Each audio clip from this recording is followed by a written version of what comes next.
Tim rescuer Basarnas Ambon berhasil menemukan Janis Leleuri, seorang nelayan di Desa Tawiri, Ambon yang dilaporkan hilang saat melaut. Korban berhasil ditemukan oleh tim rescuer Basarnas Ambon pada kedalaman 25 meter dengan kondisi tidak bernyawa lagi.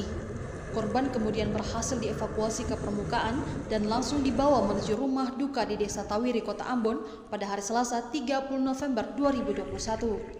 Informasi yang diperoleh Maluku News dari Basarnas Ambon menyebutkan, awalnya pada Selasa pagi, kantor SAR Ambon menerima informasi dari Yusriel Leleuri, saudara dari korban.